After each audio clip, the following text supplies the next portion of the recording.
Now, some may ask, what is Freemasonry? Now, you can listen to me or not, but I believe it's simple. Freemasonry is the very measure of a man. Look in every city and town in America, and you'll see, right out in the open, a building adorned with the square and compasses. Think for a moment.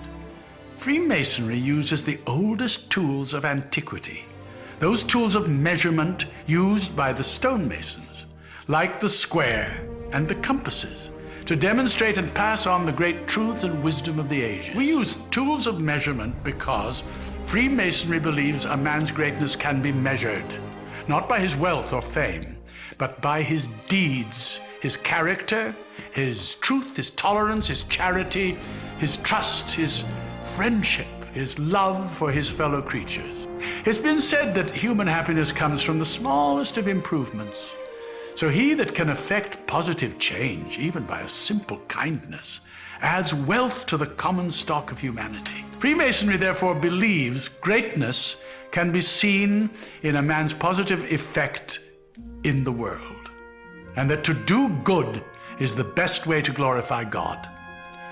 Where the roots of Freemasonry began, no one can say for certain. They're hidden in antiquity, and perhaps that is best, at least for me.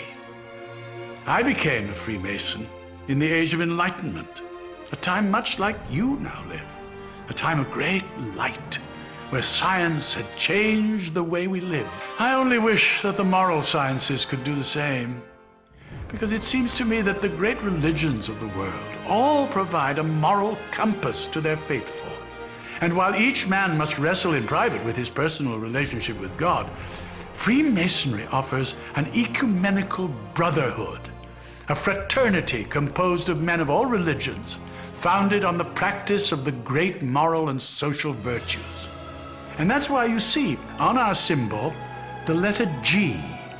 It is there to remind us that God is part of each of our lives, and that the all-seeing eye of God will take the true measurement of our action. Freemasonry has three great lights by which we measure ourselves as men and masons: the square, the compasses, and the volume of sacred law we place them upon. That sacred book, one revered by the individual Mason, is where we take our oaths, lay the foundation of our lives.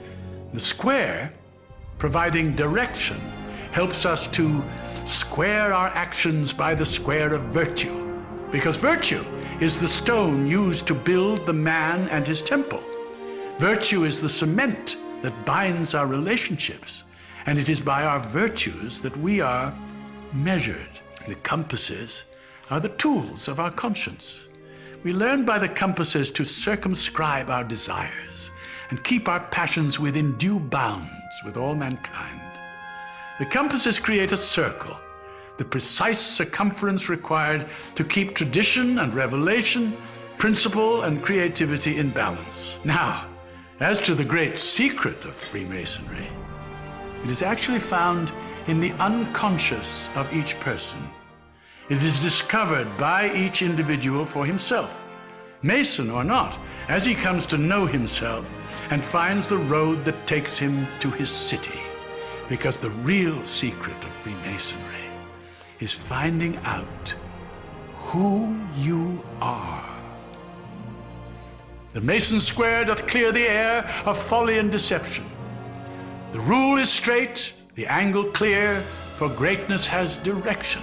By the compasses abide the points within so far and wide. No pleasure sway nor profit tempt these bounds of Mason pride. Greatness, what your virtues are, good deeds practiced wide and far.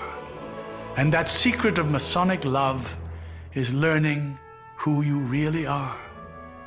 For the great book knows what man can't hide, a life that's measured from inside. And on that book, that oath we took, and we will break it never, but stand by this, and this, and this, forever and forever.